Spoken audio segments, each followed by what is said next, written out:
CPNS yang betul-betul siap pakai. Artinya CPNS ini harus menjawab tuntutan zaman. Kalau penglihatan saya tidak ada, itu adalah suatu oknum di luar yang mengatasnamakan mungkin BKPSDM atau pimpinan kita bahwa ada jual jabatan. Walaupun nanti diusulkan ke Menpan pasti akan tolak, dia akan tolak.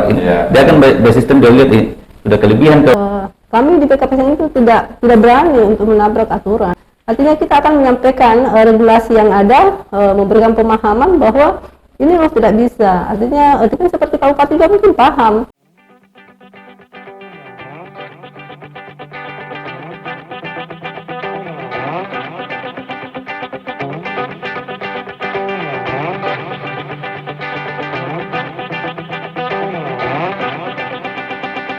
Assalamualaikum warahmatullahi wabarakatuh.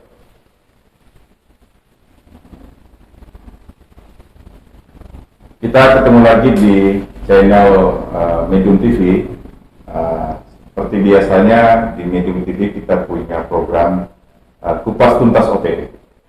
Nah, kali ini kita akan ngobrol santai dan mengupas tuntas OPD yang mengatur lalu lintas ASN di Kabupaten Bulukumba. Nah, kali ini saya sudah bersama dengan Sekretaris BKPSDM, ya. BKPSDM ini kepanjangannya ini saya tidak terlalu pasti tahu nih, Ibu Sek. Tapi orang biasanya tahu BKD itu Badan Kepegawaian. Gitu. Yeah. Nah, beliau sudah ada di Medium TV, di studio Medium TV, didampingi oleh Kabid, ya, pengadaan. Kabid Pengadaan BKPSDM Kabupaten Bulukumba. Nah,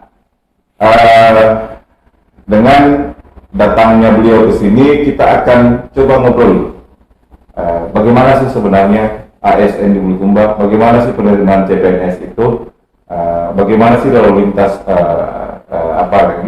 program-program dan targetnya BKPSDM Kabupaten Bulukumba. Assalamualaikum warahmatullahi wabarakatuh. Waalaikumsalam warahmatullahi wabarakatuh. Alhamdulillah. Selamat datang di studio Medium TV. Sehat ini? Ya, sehat, alhamdulillah. Nah, di Medium TV ini kita ada program Kupas Tuntas OPD Kabupaten Bulukumba. Nah, saya tidak tahu sudah ke OPD ke berapa kali nih, kesekian kalinya untuk membagi cerita sebenarnya. Jadi tujuannya Kupas Tuntas OPD ini adalah berbagi cerita kepada masyarakat Kabupaten Bulukumba. Apa sih kerja-kerja OPD? Nah, masyarakat Bulukumba ini kan tahunya ada beberapa OPD, gitu kan? Yang saya tahu persis bahwa di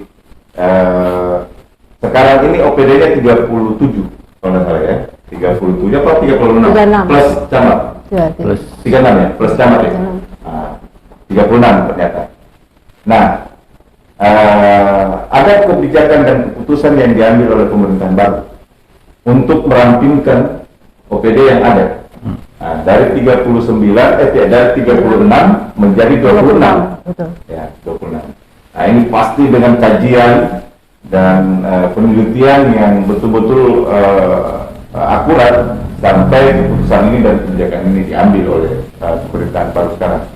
Tapi sebelum kita ngobrol panjang, mungkin bisa dijelaskan dipaparkan ke masyarakat Kabupaten Bulukumba, Ibu Sek, apa sih program BKPSDM yang sebenarnya di Kabupaten Bulukumba ini?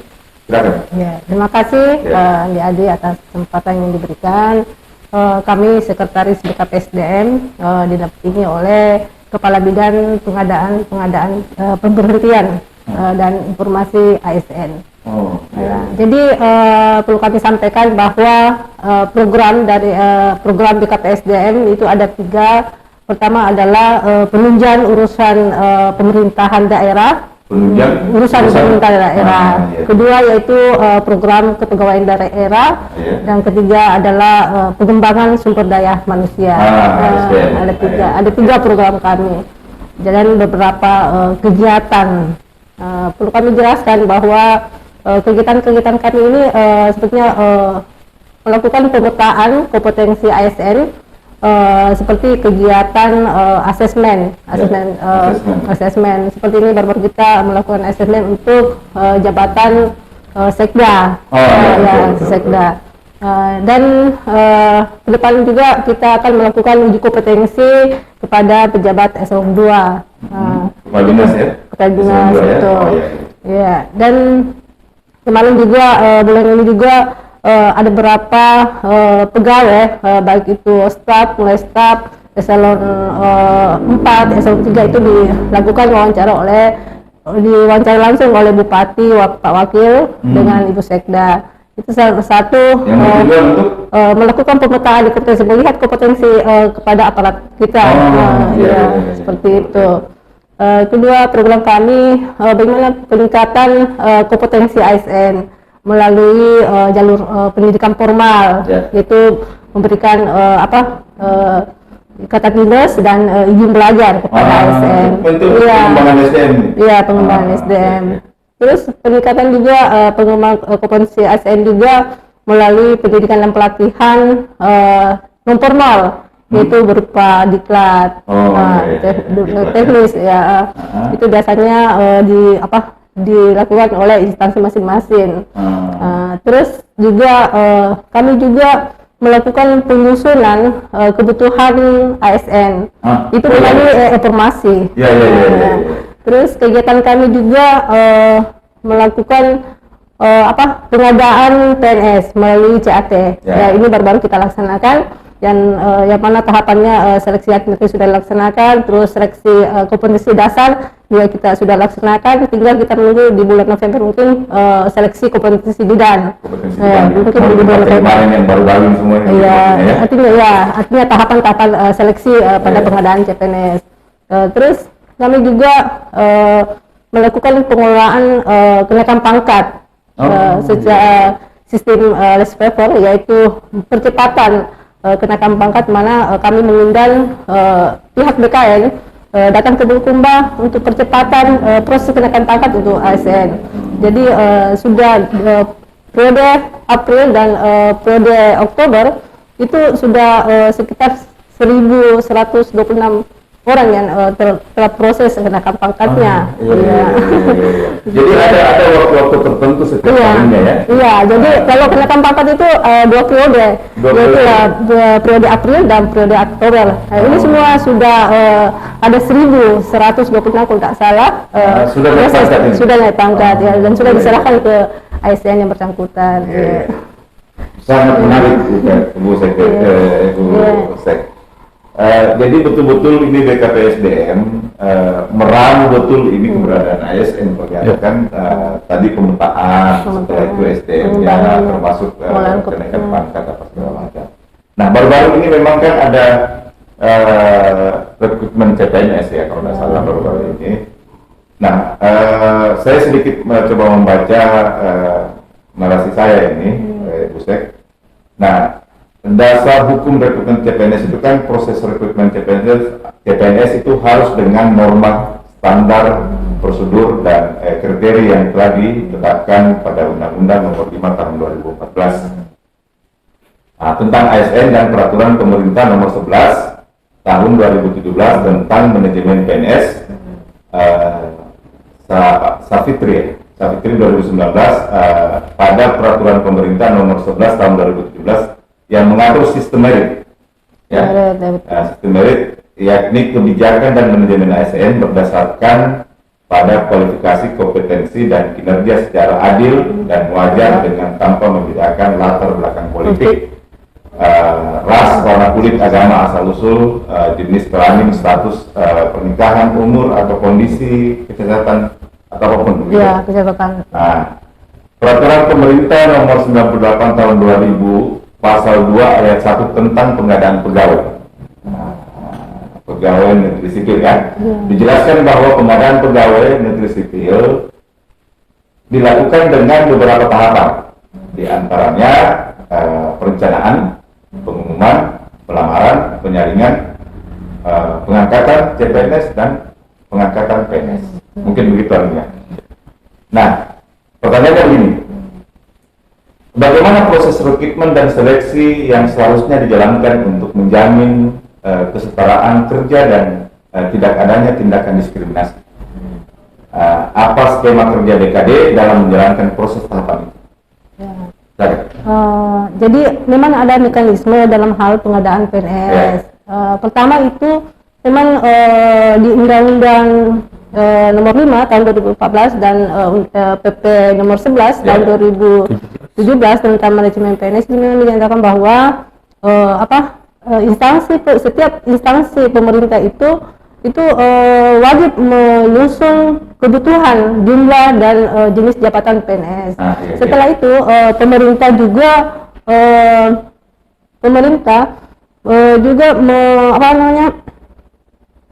setelah dia menyusun kebutuhan itu harus berdasar pada penyusunan kebutuhan itu harus berdasar pada analisis jabatan dan analisis beban kerja. Terus setelah itu dalam penyusunan kebutuhan itu kita dilaksanakan melalui aplikasi namanya e-informasi. Jadi informasi. Dan ini kita juga BKPSDM telah membuka akses kepada semua OPD untuk melakukan penginputan sendiri berapa sih kebutuhannya. Jadi kita membuka akses. OPD sendiri. Dan kami melakukan koordinir verifikasi, dan setelah itu kebutuhan PNS ASN secara nasional ini ditetapkan oleh Menteri Mendagri, dan ini atas memperhatikan pendapat dari Menteri Keuangan dan pertimbangan dari BKN. Jadi pengadaan PNS ini memang berdasarkan penetapan kebutuhan PNS.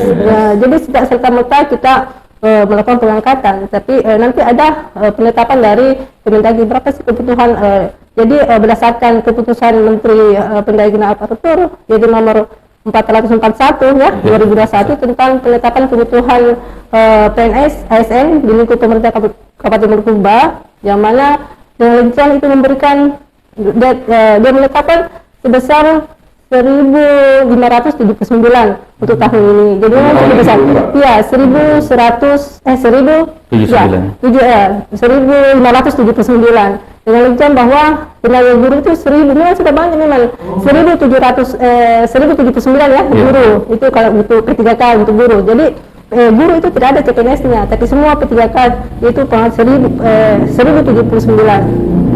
Tenaga kesehatan 478 dan tenaga teknis itu 22 orang. Untuk formasi tenaga kesehatan. Jadi memang ada keputusan penetapan dari Mendagri seperti itu. Jadi ini tidak serta-merta ini bahwa Bulukumba ini butuh sekian pegawai begitu ya. Nah, ini pun kalau ada kebutuhannya itu diusulkan ke Mendagri ya. Kemenpan. Terus di atas ini merumuskan biar ada pertimbangan dari Menteri Keuangan, gitu kan, BKN, begitu. Waduh, prosesnya memang panjang ya. Jadi memperjuangkan untuk mendapatkan kuota itu berat memang ya. Alhamdulillah baru-baru ini Bulukumba dapat 1.578. 79. Ya, luar biasa. Jadi tidak ada bagaimana BKPSDM untuk mengintervensi kebutuhan tersebut ya. Ternyata Nah, pertanyaan selanjutnya nih, Bu Sek. Calon CPNS yang diharapkan mendaftar itu yang bagaimana sih? Maksudnya gini, supaya masyarakat ini, khususnya ke masyarakat Bulukumba, kalau mau jadi PNS, kamu harus begini sebenarnya begitu. Atau bagaimana? Jadi pertanyaan itu calon CPNS yang diharapkan mendaftar itu yang bagaimana? Skema ideal pendaftaran dan seleksi CPNS itu gimana? Jadi memang harus mempersiapkan diri, bagaimana memiliki kompetensi, karakteristik pribadi atau memiliki kompetensi wawasan. Memang jadi memang dibutuhkan memang calon-calon PNS yang berkualitas, memang yang berkompetensi begitu. Jadi ada penjelasan dari Pak Kadif yang betul-betul membidangi ini. Iya, siap. Saya sedikit tambahkan. Yang terkait dengan bagaimana sih idealnya CPNS kita CPNS yang ideal untuk Kabupaten Bulukumba adalah CPNS yang betul-betul siap pakai. Dan artinya CPNS ini harus menjawab tuntutan zaman. Karena dunia kerja kita sekarang kan bukan lagi sifat yang yang sistem kalender lah. Tapi kan orang bilang sistem kalender.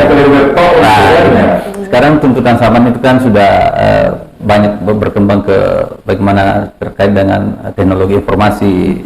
Itu yang pertama. Yang kedua terkait dengan seperti yang Ibu Sekban tadi, kompetensinya, dari wawasannya, bagaimana terkait dengan bidangnya dia, tupoksinya. Yang ketiga itu paling penting juga itu integritasnya. Integritas itu, karena bagaimanapun kecerdasan seseorang kalau integritasnya rendah itu sangat-sangat bisa mengganggu sistem dari satu organisasi. Izin menjelaskan juga tadi terkait dengan proses dari pelaksanaan seleksi CPNS ini. Ini kan diawali dengan penginputan dalam satu sistem aplikasi yang namanya e-formasi yang seperti ini dikatakan oleh Bu Sekban tadi. Yang mana pada tahun-tahun sebelumnya itu akses itu kita tidak berikan kepada OPD. Yang sebelumnya. Sekarang ini kita memberikan ruang itu karena kita untuk mendekatkan kebutuhan itu betul-betul ke OPD. Jangan sampai ini dianggap kebutuhannya BKD bukan kebutuhannya OPD. Ini kami akan coba mendekatkan itu semakin transparansi. Itulah yang kami coba kembangkan. Kami berinovasi bagaimana ini pelayanan kami dalam bidang kepegawaian. Setiap tahun kami analisis apa yang kekurangan kami, itu yang kami benahi. Yang kami lihat selama ini yang itu yang juga komplain. Jadi anggapnya bahwa kuota-kuota ini ternyata kepentingannya BKBSDM. Kita melihat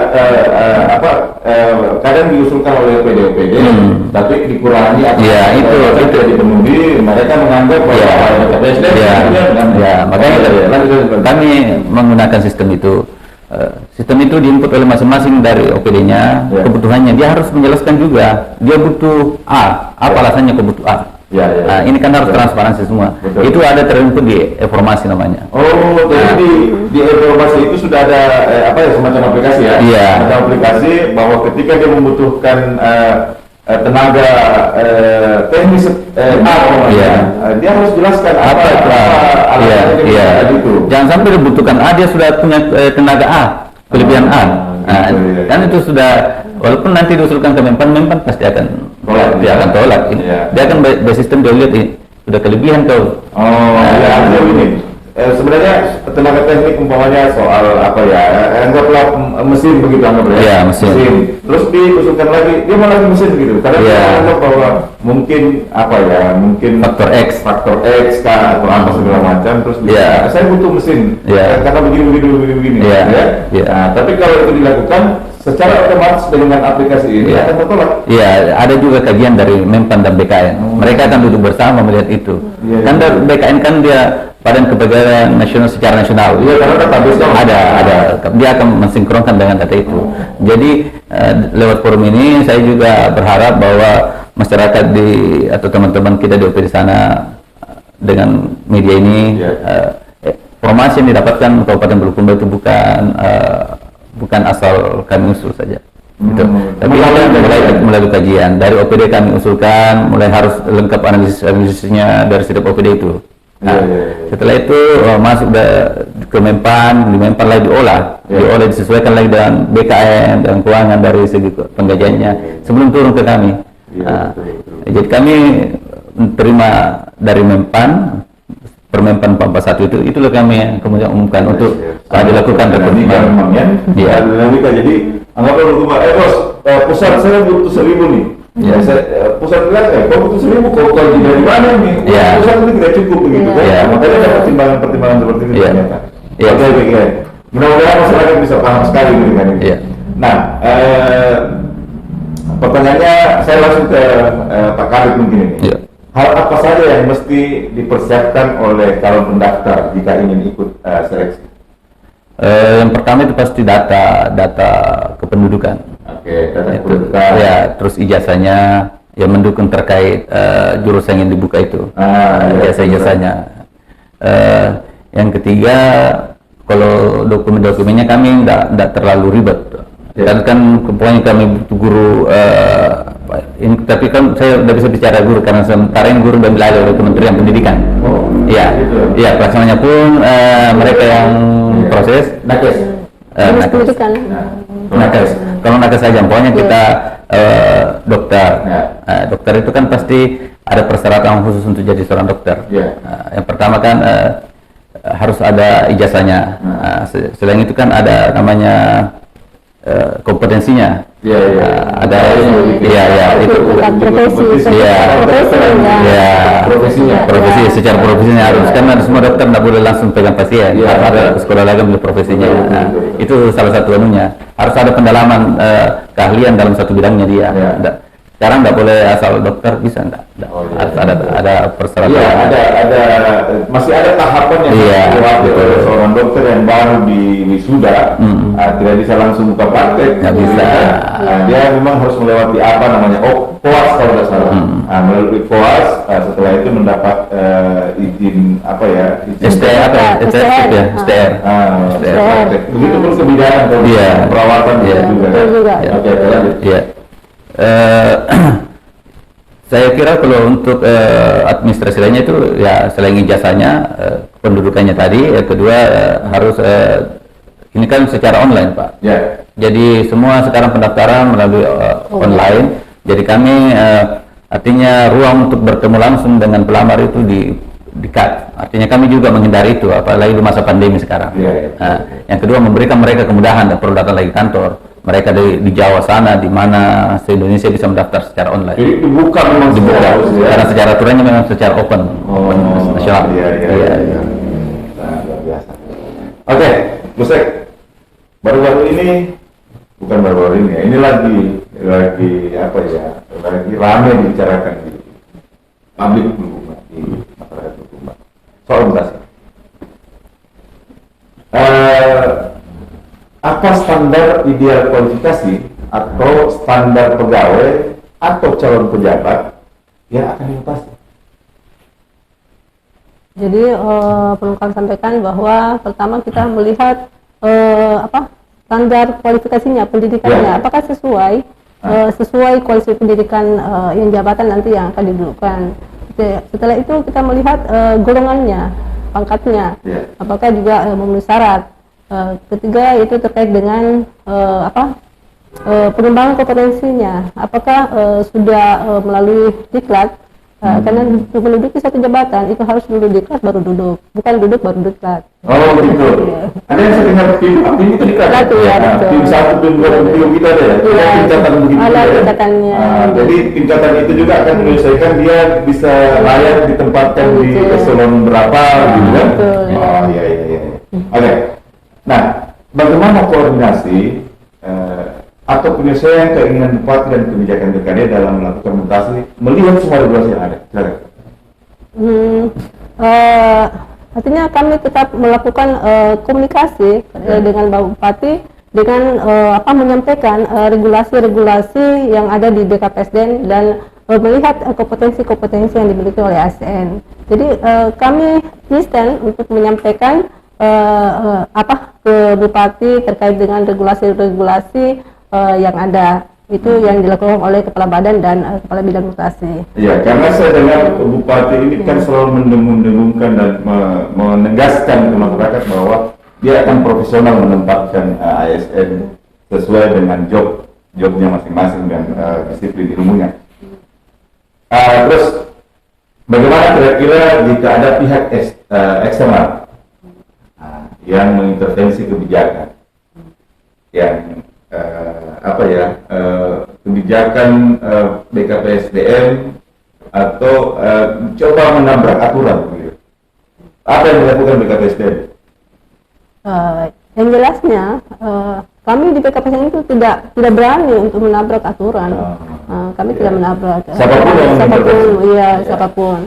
Artinya kita akan menyampaikan regulasi yang ada, memberikan pemahaman bahwa ini memang tidak bisa, artinya tidak memenuhi syarat atau gimana seperti itu. Mungkin seperti Pak Bupati juga mungkin paham terkait regulasi yang akan diterapkan begitu. Mungkin semua orang tidak mau melabrak aturan seperti begitu. Baru-baru ini ada yang ramai di medsos soal jual beli jabatan. Ya. Anda kalau tidak salah di medsos beberapa minggu lalu, terus ada dianggap penipuan soal pendidikan. Pertanyaannya, ada enggak jual beli jabatan itu sebenarnya? Kalau penglihatan saya tidak ada, itu adalah suatu oknum di luar yang mengatasnamakan mungkin BKPSDM atau pimpinan kita bahwa ada jual jabatan, tapi kalau kami melihat tidak ada, artinya seperti itu. Intinya bahwa di Bulukumba di Bulukumba ini tidak ada namanya jual jabatan ya. Penglihatan kami tidak ada. Karena biar bagaimana kan BKPSDM ini adalah salah satu motor administrasi bagaimana terputarnya ASN gitu. Maksudnya di mana tempat, di mana itu pasti larinya ke BKPSDM ya. Iya betul. Oke. Intinya bahwa di Bulukumba ini tidak ada. Tidak ada. Ini ada pertanyaan guys. Bukannya siapa? Anda aja ya. Ya. Pak Bupati ini kan Bupati baru kita ya. Ya betul. Di Muka itu kan latar belakangnya ya kan? Memanage birokrasi pemerintahan dengan memanage perusahaan itu sangat kontradiktif gitu. Nah, semenjak menjadi dilantik, pekerjaan fundamental dan fenomenal apa saja yang sudah dilakukan beliau, terkhusus di OPD Ibu Sek, yang kita tahu bahwa beliau ini tidak punya pengalaman pemerintahan sama sekali. Oh ya, kita memang ketahui bahwa Bapak Bupati adalah seorang pengusaha, tapi kami berkeyakinan bahwa dia memiliki komitmen yang tinggi, dalam hal penataan birokrasi. Itu tertuang di dalam program-program beliau, programnya dan divisi misi itu tertuang dalam hal penataan birokrasi dan peningkatan pelayanan seperti itu nih. Iya. Karena kayak beberapa hari ini kita dengar-dengar di publik bahwa dia wawancara ini. Betul. Itu kepedulian pimpinan untuk mengetahui sejauh mana kompetensi yang dimiliki ASN yang ada di Bulukumba seperti itu. Jadi betul dia melakukan wawancara Iya betul, bersama ASN yang mau di. Iya, memang dia terjun langsung melakukan interview kepada ASN yang mungkin didudukan suatu jabatan. Karena saya yakin bahwa cara ini untuk di Sulawesi Selatan banyak Bulukumba melakukan itu. Yang memang diuji diwawancara oleh bupatinya dan wakil bupatinya. Jadi memang beliau memiliki komitmen yang sangat tinggi, saya akui bahwa dia untuk meningkatkan profesionalisme ya. Betul. Iya. Ibu Sek, pemerintah sekarang ini mengusung jargon dikerja bukan cerita. Pemahaman teman-teman di BKPSDM soal jadi dikerja bukan cerita, pemahamannya dan pendapatnya soal itu bagaimana? Kalau kami, pemahaman kami dikerja bukan dicerita, artinya bagaimana pemerintah atau aparat itu melakukan dikerja itu melakukan rapat-rapat, seperti melakukan rapat-rapat, tetapi ada solusi atau implementasi. Jadi bukan hanya cerita di laptop sepanjang hari, tetapi tidak ada solusinya. Jadi seperti begitu. Jadi maksud daripada bekerja itu, jadi kita memang bekerja dan memberi ada konsep yang memang ada solusi, bukan hanya konsep tapi dia ada hasilnya. Kamu itu yang bilang begini, biasanya kawan-kawan DPR tunggu bos, diceritakan dulu baru bekerja gitu ya, dibahas dulu gitu maksudnya. Nah menurut saya bagaimana itu? Cocok sekali bahwa memang itu media untuk melakukan rapat memang itu salah satu untuk dirapatkan dulu. Setelah itu ada action, ada solusi yang dilakukan, terus ada implementasi nantinya setelah. Jadi pembahasan sebenarnya itu bercerita dan kerja namanya kan? Kerja begitu ya? Oke. Pak Kabit, kalau Pak Kabit pemahaman dan pendapat soal dikerja bukan cerita. Action, berani berbuat, berani memberikan pelayanan terbaik. Oh iya. Saya suka ini. Ya. Bisa dijelaskan? Maksud saya begini, kan kita ini kebanyakan berangan-angan, kalau ditanya mau memberikan pelayanan terbaik mau, tapi kan selalu dalam batas opini saja. Dicerita. Ini maksudnya. Ini maksudnya. Jadi kerja. Iya. Kalau memberikan pelayanan, berikan pelayanan betul-betul real. Walaupun bukan tupoksinya, tapi dalam satu bidang organisasi itu kan saling membackup. Jangan sampai pokoknya kami di BKPSDM ada 3 bidang. Karena satu bidang atau 2 bidang ini lagi kerja atau dinas luar, satu bidang ini tidak mau urus yang kedua, tidak. Tetap saja memberikan pelayanan kepada pegawai-pegawai kita. Gitu. Artinya memaksimalkan pelayanan. Kalau selama ini BKPSDM disoroti terkait apa-apa, ya di sinilah kita membuktikan bahwa BKPSDM hadir itu untuk memberikan pelayanan maksimal tanpa membedakan ras, suku, agama, dan apa. Sesuai dengan undang-undang yang diajukan, ya. Seandainya Pak Bupati menginginkan satu target di OPD-nya, Bu Sek dan Siap. Habib, terus dia menginginkan dalam waktu tertentu, dia mau 1 hari selesai, dia mau 1 minggu selesai, atau per semester selesai. Nah, keinginan ini Bupati atau Wakil Bupati menuangkan dalam bentuk fakta integritas. Bagaimana kesiapan dan kesanggupannya Ibu Sek sebagai orang di BKPSDM? Jadi kami akan komitmen untuk melaksanakan tugas-tugas kami sesuai aturan, ya, dan memberikan pelayanan yang terbaik. Jadi apapun jadi kesiapannya memang sudah siap untuk melakukan fakta integritas dengan segala konsekuensinya. Gitu. Siap. Kalau menurut saya semua pegawai itu harus siap, karena kita kan memang diangkat menjadi seorang pegawai negeri sipil memang untuk bekerja. Ya. Dan memang ada tugas kita, setiap pegawai negeri sipil itu ada tugas. Walaupun tanpa fakta integritas, saya kira kita siap saja apabila dianggap tidak berkinerja dan tidak mau dievaluasi pimpinan, itu kan memang sudah menjadi ranahnya pimpinan mengevaluasi bawahan. Sebagai seorang bawahan ini tidak boleh dijadikan suatu beban, karena memang ini sudah menjadi fitrahnya kita sebagai seorang ASN. Kita sudah masuk dalam pemerintahan, berarti kita harus siap bekerja dan siap dievaluasi oleh pimpinan. Kalau pimpinan kita mengatakan kita tidak berkompeten, ya harus legowo, kembali mengintrospeksi diri kita, apa yang kurang dari kita itu kita tingkatkan. Karena bagaimanapun kita harus kedepankan itu, artinya loyalitas kita kepada pimpinan dan pelayanan kepada ASN. Oke, terima kasih. Terakhir, Bu Sek, apa harapannya Ibu Sek kepada masyarakat Kabupaten Bulukumba mengenai BKPSDM dan kerja BKPSDM, dan apa harapannya Ibu Sek sebagai sekretaris badan kepada pemerintah Kabupaten Bulukumba secara umum? Ya. Jadi harapan kami kepada masyarakat, khususnya ASN, untuk memberikan data-data atau data-data yang diperlukan oleh BKPSDM tanpa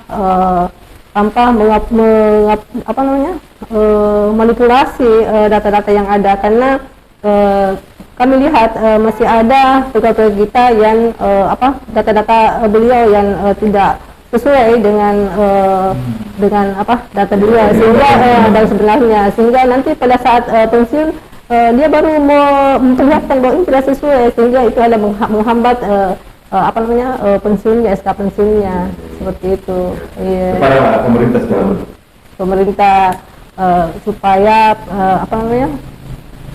pemerintah memberikan pelayanan yang terbaik kepada masyarakat. Oke. Saya harapan saya kepada masyarakat dan seluruh teman-teman ASN melalui media ini, saya berharap bahwa layanan-layanan kepegawaian yang kami berikan di Badan Kepegawaian dan Pengembangan Sumber Daya Manusia itu layanan yang kami usahakan seoptimal mungkin, dan kami berharap kepada penerima layanan dari kami jangan terganggu atau menjadi dimanfaatkan oleh oknum-oknum tertentu untuk mendapatkan imbalan. Karena kami punya penekanan di sini, layanan kami itu gratis, tidak ada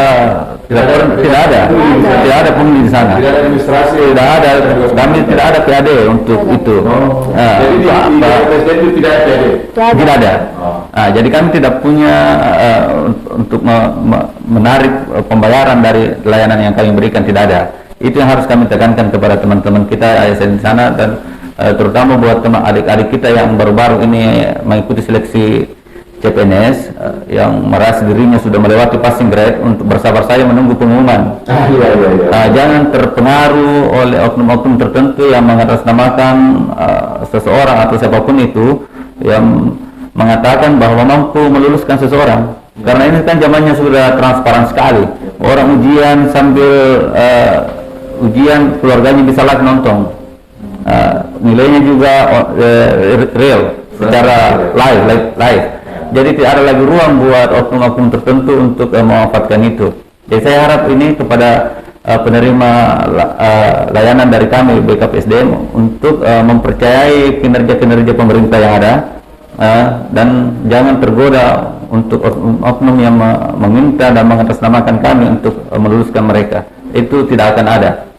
Ya, saya kira Terima kasih Ibu Sek, Pak Kabit sudah meluangkan waktu untuk datang ke Medium TV dan kita bicara tuntas dan berbagi cerita kepada masyarakat Kabupaten Kubu. Pemirsa Medium TV, kita sudah ngobrol dengan Sekretaris Badan Kepegawaian dan Kepala Bidang Pengadaan BKPSDM Kabupaten Bulukumba. Ada beberapa hal yang saya harus garis bawahi, bahwa pengadaan ASN itu memang harus melalui pemetaan, kajian, analisis yang harus disampaikan oleh BKPSDM Kabupaten yang diusulkan ke pusat untuk mendapatkan persetujuan. Itu satu. Kedua, pesan Ibu Sek bagi teman-teman ASN, kalau memiliki data harus data yang benar, supaya tidak nasusai nanti pada saat pensiun nanti pensiun baru kita mau kasih baik lagi minta padahal pesawat atau ini pertama gitu. Terakhir, pesan Pak Kadip bagi teman-teman yang baru mengikuti ujian seleksi CPNS, saya tidak menunggu pengumuman. Jangan tergoda dengan siapapun, karena yakin bahwa tidak ada lagi celah yang bisa mengatasnamakan dirinya bisa meluluskan seseorang. Dan terakhir, BKPSDM tidak ada PAD, jadi tidak ada pungutan sama sekali di sana. Terima kasih. Kita akan ketemu dengan OPD yang berbeda, dengan waktu yang berbeda. Assalamualaikum warahmatullahi wabarakatuh. Salam.